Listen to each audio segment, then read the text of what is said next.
Hello అండి, this is Lavanya. ఈరోజు vlog వచ్చేసి నాకు చాలా చాలా ఇంపార్టెంట్ అండ్ మెమరబుల్ వీడియో ఇది. ఎందుకంటే ఇది మా హస్బెండ్ బర్త్డే వీడియో.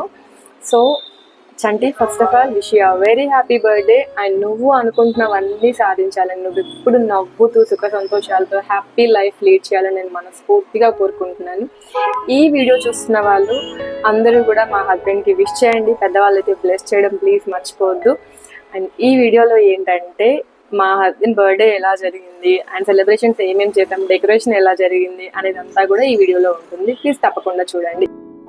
సో నేను ఇప్పుడు కేక్ తీసుకోవడానికి బేకరీకి అయితే వెళ్తున్నా. ఇది మా షాప్కి చాలా దగ్గరగా ఉంటుంది. సో కొత్తగా పెట్టారు, అందుకని ప్రగతి నగర్లో ఉన్న వాళ్ళకైతే ఇది ఐడియా ఉంటే ఉంటుంది. ఇందులో ఆఫర్స్ కూడా రన్ చేస్తున్నారు ఇప్పుడు, మేబీ న్యూ ఇయర్ ఎఫెక్ట్ అనుకుంటా. సో ఎవరికైనా కావాలంటే 1 kg తీసుకుంటే ½ kg అండ్ బై 2 తీసుకుంటే 1 kg ఫ్రీ, అలా ఏదో ఆఫర్ రన్ అవుతుంది. సో మీరు హ్యాపీగా వెళ్ళి అక్కడ ఏమైనా కొత్త కలెక్షన్ ఉందేమో చూడొచ్చు. అండ్ కేక్స్ అయితే ఇలా ఉన్నాయి అన్నీ కూడా. సో ఇక్కడ వాళ్ళు నాకు ఏమేమి ఫ్లేవర్స్ ఉన్నాయో అని ఎక్స్ప్లెయిన్ చేశారు. తర్వాత అందులో మేము రెగ్యులర్గా తినే కేకే తీసుకున్నాము, స్పెషల్గా వేరే అలాంటి మోడల్స్ ఏం తీసుకోలేదు.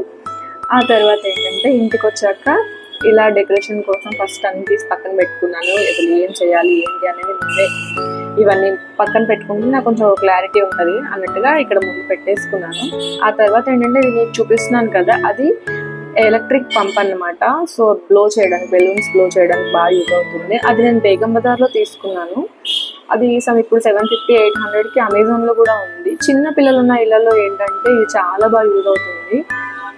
చాలా వరకు అలాంటి బెలూన్ పంప్స్ ఉంటే ఈజీగా మనకి డెకరేషన్ లాంటివి ఈజీ అయిపోతాయి కదా. ఎందుకంటే పిల్లలకి ప్రతి సంవత్సరం చేస్తూనే ఉంటాం ఇలా. ఎవరికైనా డెకరేషన్ ఇంట్రెస్ట్ ఉన్న వాళ్ళైతే పక్కా అది ఒకసారి ట్రై చేయండి, చాలా బాగా పనిచేస్తుంది. నేను ఇక్కడ బెలూన్స్ బ్లో చేస్తూ ఉంటే మా పెద్ద బాబు తీసుకెళ్ళి అక్కడ పగలు కొడుతూ ఉన్నాడు అనమాట పక్కన. సో నాకు ఒక్కొక్కసారి కోపం వస్తుంది, మళ్ళీ ఇదంతా చేసేదే వాళ్ళ కోసం కదా అనిపించి మళ్ళీ గట్టిగా ఇంకేం మరవలేదు వాడి పైన. వాళ్ళని ముట్టుకోవద్దు అని ఎంత చెప్పినా వినిపించుకోవట్లేదు. సో ఆడుతూ ఉన్నారు. నాకు కొంచెం సేపటికి ఫ్రస్ట్రేషన్ వచ్చేసింది. నా ఫ్రెండ్ అండ్ మా అమ్మ ఇద్దరు ఉన్నారనమాట. సో వాళ్ళతో మాట్లాడుతూ కబుర్లు చెప్తూ డెకరేషన్ స్టార్ట్ చేసాము. నైట్ అమ్మనేమో నైట్ ఫుడ్ ప్రిపేర్ చేస్తుంది. సురేష్కి ఇష్టమైన mutton curry and bagara rice తను చాలా ఇష్టంగా తింటాడు, అందుకని ఆ ఫుడ్ ప్రిపేర్ చేస్తున్నారు వాళ్ళ ఇంట్లో. వాళ్ళు ఫుడ్ ప్రిపేర్ చేసే లోపు నేను ఇక్కడ డెకరేషన్ స్టార్ట్ చేసేసాను కదా, అది జరుగుతూ ఉంది. మధ్యలో అమ్మ కాఫీ తీసుకొచ్చింది అనమాట. సో యాక్చువల్లీ తల్లికి మాత్రం కూతురు ఎంత కష్టపడ్డా, కొంచెం కష్టపడ్డా తెగ ఫీల్ అయిపోతూ ఉంటారు కదా. మా అమ్మ అయితే మరీ ఎక్కువ. సో అందుకని మధ్య మధ్యలో ఇలాంటి సేవలన్నీ చేస్తూ ఉంది. ఆల్మోస్ట్ ఇది అయిపోవడానికి వచ్చినట్ట రైస్. తర్వాత డెకరేషన్కి నేను ఇలా ఫాయిల్ ఉంది కదా కర్టెన్, అది కూడా మనకు బయట దొరుకుతుంది. అది ఒక్క కర్టెన్ ఉంటే చాలు మనకు డెకరేషన్ మొత్తం మంచి లుక్ తీసుకొస్తుంది అనమాట. ఇది చాలా రీజనబుల్గానే ఉంది, మనకు మీషోలో కూడా అవైలబుల్గా ఉన్నాయి కదా, బట్ ఇది నేను బయటే తీసుకున్నాను. అండ్ బెలూన్స్ అన్నీ అనేది ఇలా ఫ్లవర్ బంచ్ లాగా పెట్టి మధ్యలో చిన్న ఏంటి వైట్ కలర్ బెలూన్ పెట్టాను. యాక్చువల్లీ నేను వైట్ అండ్ బ్లూ థీమ్ అనుకున్నాను అనమాట ఫస్ట్, బట్ అది ఏదో అయిపోయింది. నేను ఇక్కడ పెడుతున్న కొద్దీ మా వాళ్ళు ఫెయిల్ చేస్తూ ఉంటే సరిపోలేదు, కరెక్ట్గా సరిపోలేదు అనిపించింది.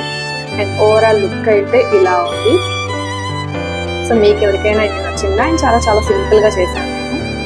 ఎవ్రీ ఇయర్ అండ్ బర్త్డేకి మ్యాక్సిమం డెకరేషన్ చేస్తాను కదా. సో మా హస్బెండ్కి పెద్ద సర్ప్రైజ్ ఫీలింగ్ ఏం రాలేదనమాట, ఎందుకంటే ప్రతి సంవత్సరం చేసేదే కదా, తనేమి సర్ప్రైజ్ ఏం ఫీల్ అవ్వలేదు. అండ్ మా చిన్నబాబుకి మధ్యలో కొన్ని అవేంటి బెలూన్స్ పేలుతున్నంత సేపు భయపడుతూ ఉన్నాడు. ఫస్ట్ కొంచెం సేపు భయపడ్డాడు, తర్వాత మళ్ళీ నార్మల్ ఎక్కువ ఎంజాయ్ చేశాడు బర్త్డే అంతా. కానీ ఈ లోపలే 12 అవుతుంది కదా, కరెక్ట్గా టైంకి పడుకున్నాడు మా పెద్ద బాబు. సో వాడు చాలా మిస్ అయ్యాడు. నేనేమో హ్యాపీగా ఎంజాయ్ చేస్తున్నాడు మా చిన్నవాడు. సో హ్యాపీ బర్త్డే చంటి.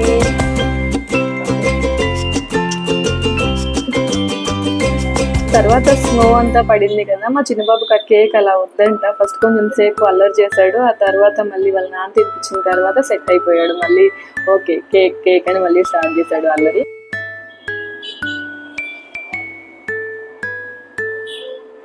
మా పెద్ద బాబుని మేము ఇక్కడ చాలా మిస్ అయిపోయాము. మార్నింగ్ లేచి వాడు పాపం చాలాసేపు ఏడ్చాడు కూడా. ఆ తర్వాత ఏంటంటే నేను ఇలా మార్నింగ్ నేను ఆల్రెడీ ల్యాప్టాప్ తీసుకున్నా కదా, ఆ ల్యాప్టాప్ని ఇలా ప్యాక్ చేసి గిఫ్ట్గా ఇచ్చామన్నమాట. తనకు ఆల్రెడీ తెలుసు నేను ల్యాప్టాప్ తీసుకున్నట్టు, బట్ నేనేంటంటే ఇది ఒక మెమరీలా ఉండిపోద్దని చెప్పి నేను మళ్ళీ ప్యాక్ చేయించి మా చిన్న బాబుతో ఇప్పించాను. యాక్చువల్లీ పిల్లలిద్దరి చేతి ఇప్పిద్దాం అనుకున్నాను, అదొక ఫోటో ఉంచుకుందాం అనిపించింది. కాకపోతే వాడు ఆల్రెడీ పడుకున్నాడని చిన్నోడితోనే ఇప్పించాల్సి వచ్చింది. తర్వాత బర్త్డే అయిపోయిన తర్వాత ఒక 5 minutesకి కేక్ కటింగ్ అయిపోయిన తర్వాత వచ్చేలా వర్క్ చేసుకుంటున్నాడు. మిడ్ నైట్ కూడా ఆల్మోస్ట్ 1:30 అవుతుంది అనుకుంటా. అప్పుడు ఫుల్ డిన్నర్ చేసి అప్పుడు వర్క్ స్టార్ట్ చేశాడు. అసలు ఇలాగా అనిపించింది. అప్పుడు అనిపించింది నేను కరెక్ట్ గిఫ్ట్ ఇచ్చాను, ఎప్పుడు చూసినా ల్యాప్టాప్తోనే కూర్చుంటాడు కదా అని. తర్వాత నెక్స్ట్ డే మార్నింగ్ ఏంటంటే మా పెద్దబాబు లేచి వాళ్ళ డాడీకి సర్ప్రైజ్ గిఫ్ట్ అని చెప్పి ఇలా వాచ్ ఇస్తున్నాడు. ఇది కూడా మేము తర్వాత ఫస్ట్ తీసుకున్నాము, బట్ మర్చిపోయాను నేను ఇది చూపించడం. అందుకని తర్వాత లాస్ట్లో గుర్తొచ్చింది, సరే ఇది నువ్వు ఇవ్వరా అని చెప్తే వాడిచ్చి నాన్నకి నేను గిఫ్ట్ ఇచ్చాను అని చెప్పి హ్యాపీగా ఫీల్ అవుతున్నాడు. ఇలా జరిగింది ఈ ఇయర్ బర్త్డే సెలబ్రేషన్స్. సో మీలో ఎవరికైనా మా ఫ్యామిలీ నచ్చినట్టు ప్లీజ్ లైక్ చేయండి, షేర్ చేయండి అండ్ సబ్స్క్రైబ్ చేయండి. Thank you so much for watching this video.